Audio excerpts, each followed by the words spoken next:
Kids Podcast. You can go slow. A kids podcast about.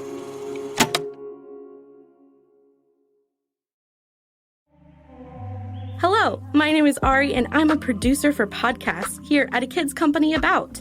We're on a mission to empower a generation of kids through diverse storytelling. And we're doing this through podcasts like the one you're listening to right now. Check out all our books, podcasts, and classes by visiting akidscode.com.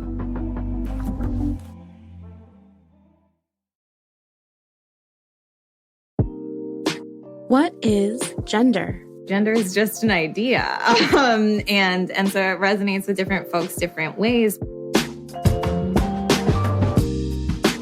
Welcome to A Kid's Book About, the podcast. I'm Ari. My pronouns are they, them, and theirs. I'm an editor, a researcher, and I'm your host this week.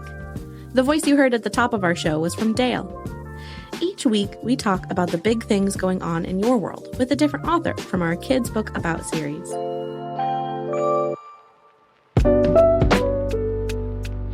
Hi, I'm Dale Miller. I use they, them pronouns. I'm a non-binary trans person, and I'm the author of A Kid's Book About Gender. I love talking about gender, and it's something I think about a lot. It's something I think we should all get to talk about because, like Dale mentioned earlier, it means something different to everyone. Gender can mean different things to different people because essentially it's a concept that we as humans made up as a way to sort of like socially categorize ourselves and other people. It's something that I think a lot of folks grow up feeling is this very fixed, defined role. And then as you learn about history and you learn about other cultures, you realize like, oh, we just made this up, and people buy into it and people relate to it differently and people put different levels of importance on it.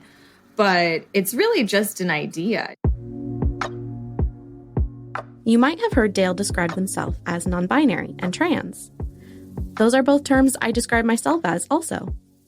But maybe they're words that are new to you. When a baby is born in a hospital, a doctor assigns them a sex based on parts of their body. In the US, they would be assigned male, female, or intersex.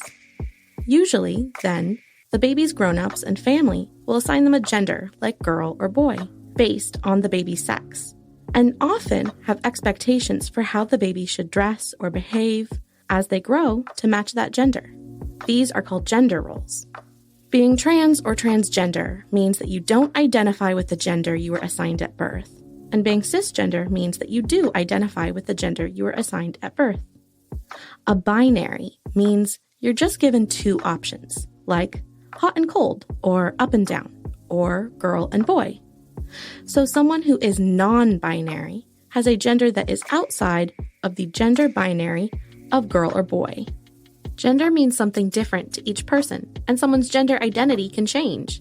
But how do we know our own gender identities?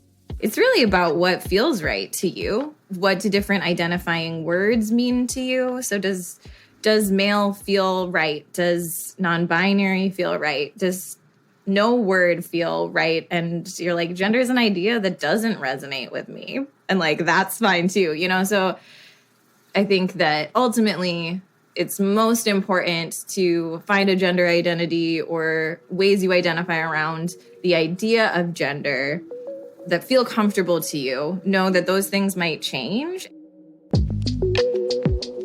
Between how we think about our bodies, how others see us, how we act, and how every culture has different gender expectations, there are as many experiences of gender as there are people. Some people's experience of gender is that they don't have any gender at all.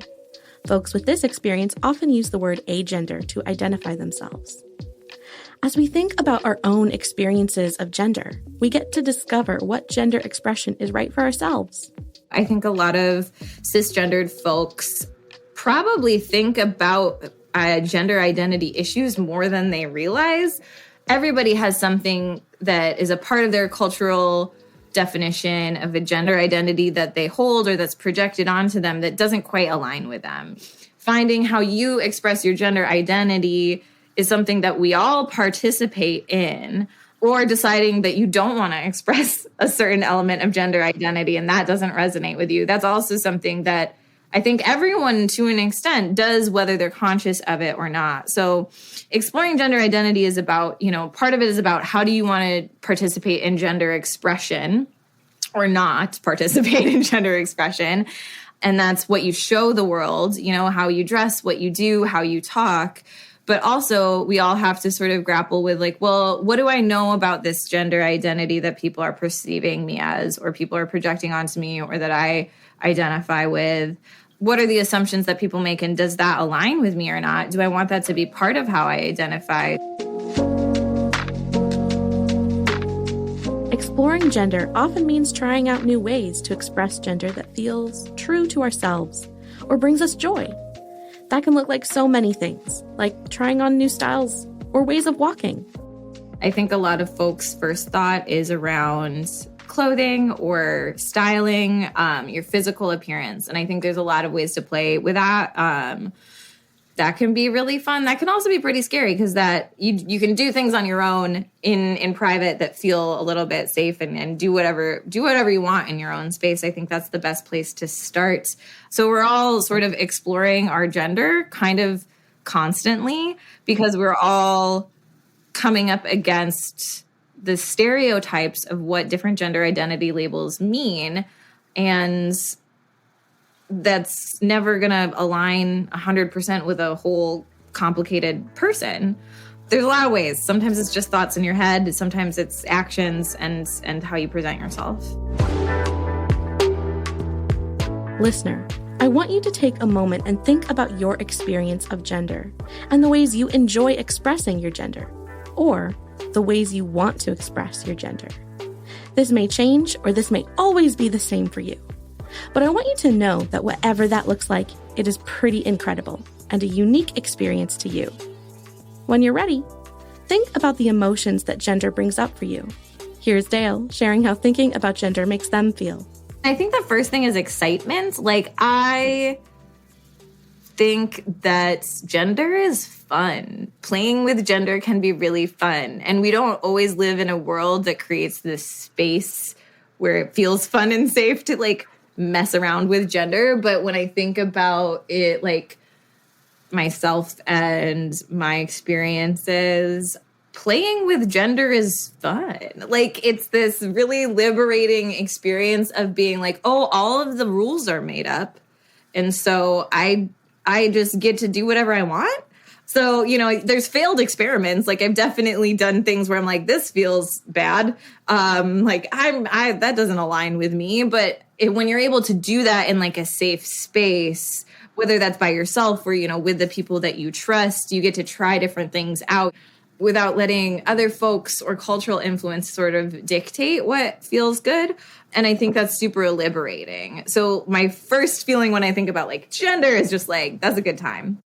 For Dale, gender expression and their gender identity are things that have changed throughout their life. Growing up, I self-identified as a girl. I was assigned female at birth. And I feel very lucky in that I think that my immediate biological family wasn't super preoccupied with gender roles, with kind of culturally accepted, you have to act this way because you are this gender. That idea wasn't something that I was really forced into based on the family I grew up in. And so it was helpful to me in this way because I didn't feel really trapped in what it meant to be quote unquote female. And then as I grew up and interacted with more, the world at large, it was sort of this realization of, all of these ways that I see myself and being called a girl growing up didn't really bother me. It's starting to bother me because that doesn't feel true. That doesn't feel right. The way people perceive me based on my body doesn't feel accurate. We'll be back in a minute with more from Dale, right after this break.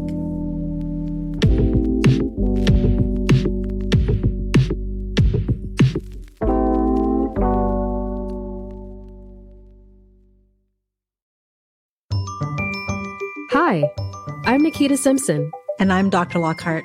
I wrote a kid's book called A Kid's Book About Emotions. And I help kids and grown-ups work through their emotions. This is Everyday Feels, a podcast about emotions for kids and their grown-ups.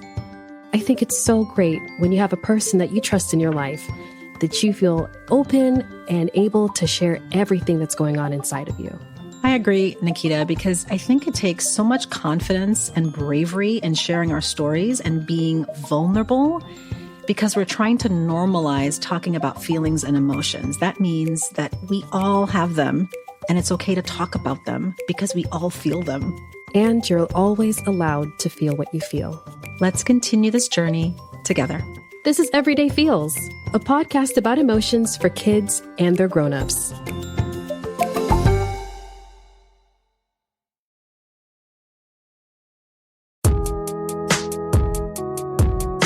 Welcome back to A Kid's Book About, the podcast. On today's episode, we're talking about gender with A Kid's Book About author Dale Miller. Gender expression can be a way to show and share your experience of gender with everyone around you, as well as a way to affirm your gender for yourself, which means it can be different for everyone. But Dale shares ways they like to express their gender identity. I change my hair a lot. I cut my hair a lot. I color it. This is something that for me feels like a very androgynous move, but I will own that not everyone would perceive it that way. Androgynous means that something is a mix of masculine and feminine. I don't have eyebrows. That's intentional. I remove them on the regular. I also have long fingernails that I pretty meticulous about keeping long and keeping painted, and they're like pointy, and that's important to me. And so there's those things. I also wear a binder. So that's a garment that compresses my chest. So I have a flatter looking chest, which a lot of folks do. So those are different things that I do that feel like gender expression to me in a more physical sense. And I think that there's also things that I sort of have this like slow cycle of realizations that I do of like, oh, I didn't realize that's why I do that. So anything from like the way I sit to the way that I walk to how am I trying to sound when I answer the phone on different calls, in certain situations, especially if I don't know the person that I'm interacting with. I'll think about how does my voice sound? Can I hold it in a lower register for longer? There's more sort of physical embodiment things that are part of my gender expression, whether they're conscious or not. For many people, when they're able to express their gender authentically, it can be significant. It may feel a little scary, and hopefully it feels freeing. It feels very validating. I think that it does feel vulnerable sometimes. So when I'm in a space, with my friends, with other trans and non-binary folks or queer community folks, it feels very validating to be able to be myself and feel seen at the same time, of knowing that they aren't looking at me and seeing something different than how I see myself. They're seeing me express myself authentically. I've made other folks who are questioning their gender or have less normative forms of gender expression feel safe and feel like they get to do the same thing. So even when it feels scary, it also feels like rewarding and worth it. It's really nice to be able to say, like, here's who I am. These are my pronouns. I'm going to take up a little bit more space. So I will say that it's a huge relief as far as like coming out and presenting the way that I present now. I feel much less self-conscious than I used to. And I feel much more accepting of myself. When we're able to live authentically in our experience and expression of gender, we often get to build community and relationships in which we're loved and accepted exactly for who we are. I don't know, honestly, I don't know where I'd be if I didn't have the community that I have right now. So it's really important to me. And because I think seeing people live authentically, whether that has to do with their gender or their profession or whatever it is, it opens up the possibilities of what you can see for yourself. So when you see people like living in alignment with who they are, it's really inspiring. And I have been very lucky in finding a community as an adult that allows me to express myself and accepts me, but also really allows me to experiment. So I know a lot of trans and non-binary folks might do a slow transition when it comes to pronouns or trying out different names, and having support around that has been really great. It's finding people who like accept your journey, who are excited for you to grow and change. So even just having one person in your life where you feel comfortable talking about that and they're willing to kind of accept you through that can be the difference between being able to like feel comfortable living authentically or not. And so community is really important. And like one of the most beautiful things about the queer community and the trans community is I feel like no matter what, like we can relate on a certain level. So like we will help each other out, you know, like even if I don't know a person, even if I don't like a person, like I can relate to what they're going through and give them support. I'm going to do it. Maybe while listening to this episode, you've started thinking about your experience with gender. Or maybe it's something you've thought about for a while. So before we go, I want to leave you with one last bit of wisdom from Dale. That's really normal. Like, it's really normal to feel like, hey, this expectation that's been put on me doesn't really fit, doesn't feel like it fits. There's a lot of different sides to people, and also people are constantly changing. And whether those are little changes or big changes, or those changes take 10, 20 years, you know, everybody is reacting and growing and changing all the time. And so feeling that way is very normal. And I think that if you are, you know, questioning your gender identity or questioning the idea of gender, that is an okay thing to do. I think that it's really also important to know that there is always somebody else out there that is having those same thoughts or those same struggles or those same experiences. And maybe it looks a little bit different in somebody else's life, but like someone is always going to be able to relate to that process. And I would just say to like take your time with it, do what feels good and feels right. And so just remember that even if a lot of people perceive or a lot of people kind of say that there's a lot of structure and rules to how this works, like that's all made up. It's not that it's not important, but it's not based in any, you know, capital T truth. And so it's really about finding what resonates for you, what makes you feel like you're living authentically, and how you want to be treated by the people around you. I think that sometimes that means talking to a friend or a family member, and sometimes that means talking to a therapist or a counselor. You know, there's a lot of people who can be receptive and answer questions and talk about their experience.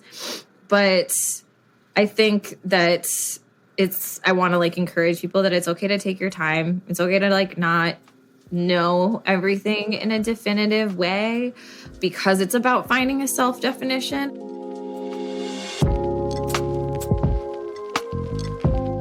Thank you to Dale Miller, author of a kid's book about gender, for joining us today. Listeners, this is our last episode of a kid's book about the podcast for this season. It's been such a joy to explore these big topics with you and all of our guests. In the meantime, we're still here.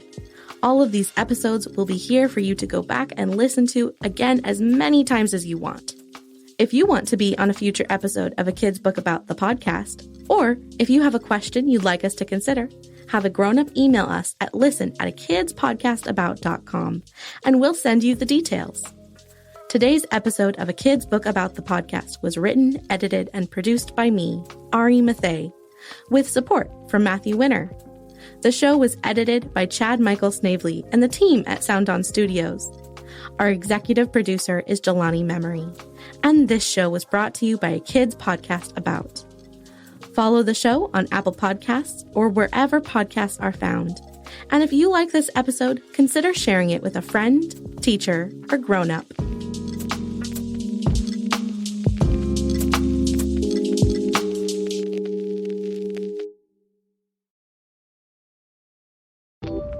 Hi, this is Matthew, and I'm head of podcasts at a kids company About. We hope you enjoyed this show, and we'd love for you to check out our growing library of shows at a kids podcast About.